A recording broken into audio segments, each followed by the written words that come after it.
While the Pokémon mainline games were thriving on handhelds, the Wii saw Pokémon take some wild detours. From the big screen battles of Battle Revolution to the toy-sized fun of Pokémon Rumble, these were not your usual Pokémon games. But were they still worth your time? Well, that's what we're here to find out today, as we look at the weird Pokémon Nintendo Wii releases.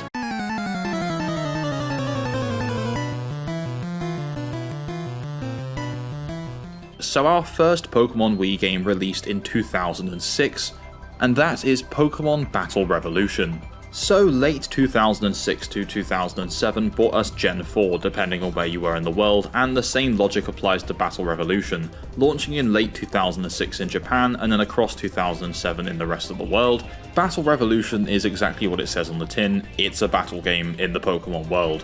Developed by Genius Sonority, who brought us the fantastic Pokémon Colosseum as well as XD Gale of Darkness, this just feels like a massive step down, to be honest.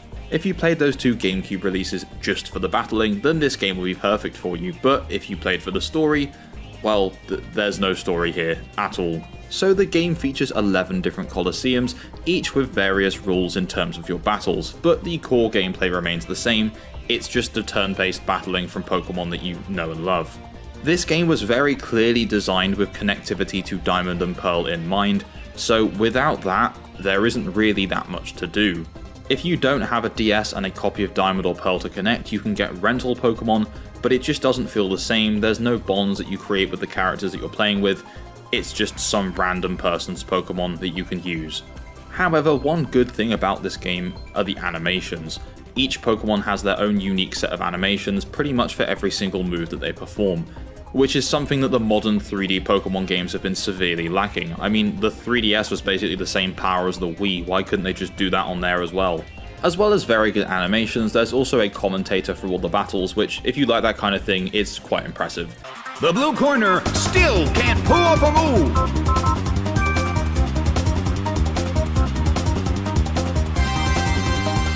Oh! Thankfully, if you find it quite irritating, there's also an option to just turn it off entirely. Battle Revolution also featured online battles and matchmaking, which was one of the earliest games on the Wii to do so. If you were a DS owner and played Diamond or Pearl, there were some cool things that you could actually bring back to those games by playing Battle Revolution, such as getting a Pikachu that knows Volt Tackle and Surf if you'd beat all 11 Colosseums. Fundamentally, Battle Revolution is a well-made game, there just isn't enough game there. Certainly not enough to justify a full price tag. Review scores would reflect the lack of content in this game, as the game currently holds a 53 out of 100 on Metacritic, as well as a slightly better user score of a 6.4 out of 10. Regardless, the game went on to sell just shy of 2 million copies, so I guess who's laughing really? A fierce blow! The red corner barely holds on! Later on in 2007, the Pokémon franchise would go on to get its first Virtual Console release, so Virtual Console on the Wii was just a way of Nintendo re-releasing some of their older games to be emulated on the Wii console. The first of these were Pokémon Snap, which released in December of 2007. I'm not going to go into depth on what Pokémon Snap is because it's a very iconic and fantastic game that holds up over 2 decades later. If for some reason you haven't played it yet, it is available on the Nintendo Classics N64 lineup on the Switch. So 2008 brought along the first WiiWare Pokémon title, and that is My Pokémon Ranch. This isn't so much a game as it is a storage device, but it was released as a full-priced WiiWare game nonetheless. Developed by Umbrella, which are the company behind some of the weirdest Pokémon spin-offs such as Dash, Channel, the entire Rumble series, this game sees you take on a ranch with 6 starter Pokémon to begin with, and then you can transfer in your Pokémon from Diamond and Pearl, and eventually after an update from Platinum as well. If you don't own these games, then you can get 1 Pokémon per day each time you go on the game, and you can trade with the ranch owner. In terms of gameplay, there isn't very much going on. You can move some of the Pokémon around, watch them interact, but for the most part you will just sit back and watch them waddle about the ranch doing not very much. I actually had this one when I was a kid, and it was handy as a storage device because I just caught loads and loads of Pokémon for like no reason, but outside of this I did not touch it at all. It was kind of a cool concept at the age of like 7 to take my Pokémon off my DS and see them on the big screen, but again I could do that with Battle Revolution as well. where they would look a lot nicer. Essentially, My Pokémon Ranch turned into the Me channel but for your Pokémon instead, and there was literally nothing else to it. This would reflect in the reviews as the game holds a 47 out of 100 on Metacritic, which is one of the lowest in the whole Pokémon series. As well as this, it has a 5 out of 10 user score, so it's not even well remembered by the general public. As well as My Pokémon Ranch, 2008 also brought us a Virtual Console re-release, and that is of Pokémon Puzzle League. This is the final of the two Virtual Console Pokémon games, and this is basically just a Tetris-esque Pokémon game that ties in with the animated show. Again, if you want to check this one out, it is now available through the N64 Classics line on the Nintendo Switch and Nintendo Switch 2. Now before we go any further, if you haven't done so already and you're a fan of Pokemon, then why not hit that subscribe button to stay up to date with my future uploads. Anyway, enough plugging the channel, let's get on. Then 2009 came along and brought with it 3 different Pokémon Wii games, and finally some games that didn't require you to own a DS and a copy of Diamond or Pearl. So the only physically released game we had in 2009 was Poképark Wii Pikachu's Adventure. This released in late 2009 in Japan and then across 2010 in the rest of the world. This was developed by Creatures Inc., who were the co-developer on the original Pokémon Ranger and then the solo developer for the 2 sequels, as well as both Detective Pikachu games. So this game has a very light and very kid-oriented tone to it, with the plot revolving all around the power of friendship. The game starts with Pikachu and some of his friends playing in a park, where they end up meeting Mew and get transported to the Poképark with the task of saving it. You do this by working your way through various attractions, which are just minigames, befriending Pokémon by also playing minigames, and eventually restoring peace across all the various lands in the park. Now to summarise Poképark, this is an incredibly easy game, to the point where it's almost boring. But again, it is aimed at very small kids. However, what I will say is that the graphics in this game look really nice. They're bright and colourful, all the Pokémon models look great, and the world feels truly alive, especially after more and more Pokémon start turning up to the various areas in the game. Controlling Pikachu in this way is something that hasn't happened before, and that's quite a cool novelty, although that novelty does start to wear off throughout the game. And to be fair, some of the minigames are actually quite entertaining and thankfully do not last very long because a lot of them are all motion based. The game would go on to receive very mixed reviews with a 62 out of 100 on Metacritic. However, the user score for this game is much higher than previous Wii games, with 8 out of 10 being the average. Poképark Wii would also go on to sell over 1 million copies, being entered into the Nintendo Selects line for the Wii, and would eventually get re-released on the digital store for the Wii U. Although it's quite simple and repetitive, I quite like Poképark. It's harmless fun, and is definitely one of the more interesting Pokémon entries for the Wii.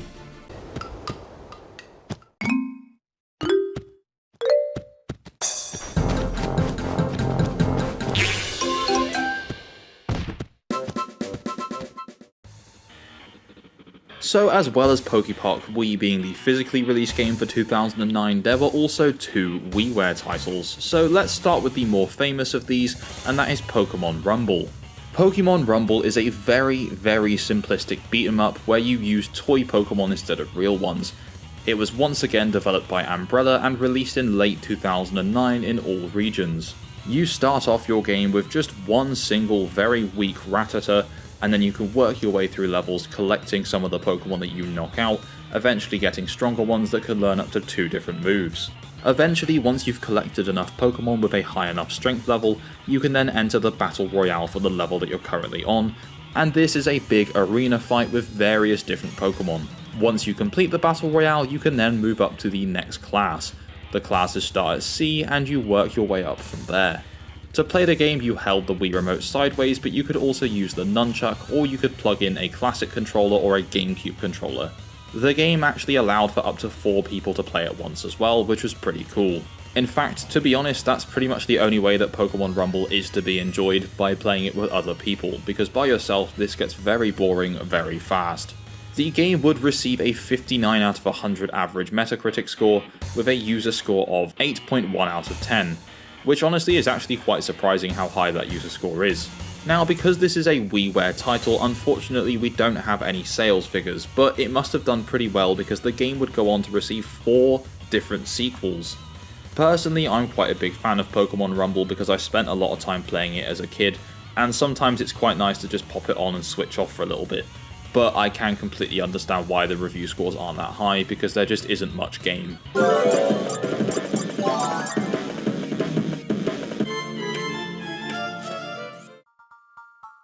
So whilst you've probably heard of Pokémon Rumble from the WiiWare store, there was actually another release in 2009 that you may not have heard of, because Pokémon Mystery Dungeon was also on the Wii. In fact, it had not one, not two, but three separate Pokémon Mystery Dungeons.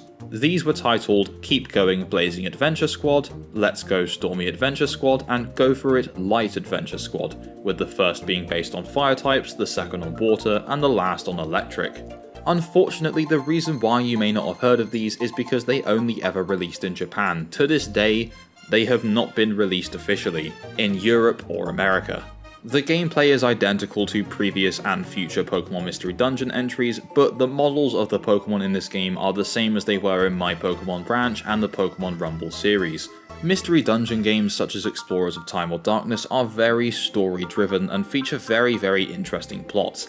However, the same cannot be said for these Wii releases. They were very light on plot and were more focused on just being entertaining games.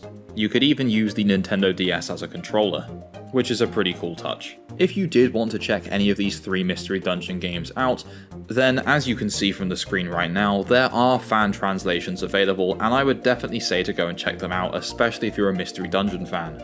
These games are literally not available legitimately anywhere anymore because they were never made available on the Wii U shop and they were never released anywhere else, so once the Wii shop channel shut down, that was it, these games were not available anymore. So much like all the other Mystery Dungeon games, this was developed by Chunsoft. There's not really much else to say about these Mystery Dungeon games, so let's move on to our next year of Wii games.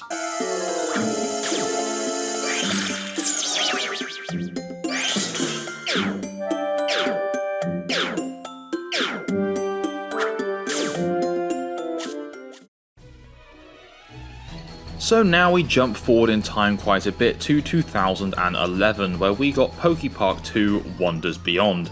This game released in late 2011 in Japan and early 2012 in the rest of the world. This game was again developed by Creatures Inc. Poképark 2 has the honour of being the final ever Pokémon game released for the Nintendo Wii.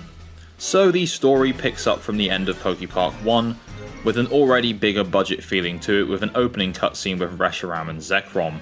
There's a mysterious new park called Wish Park where Pokemon are disappearing to, and it's up to you to get to the bottom of the mystery. This time around, not only can you play as Pikachu, but you can also play as the three Unova starters, that's Tepig, Oshawott and Snivy.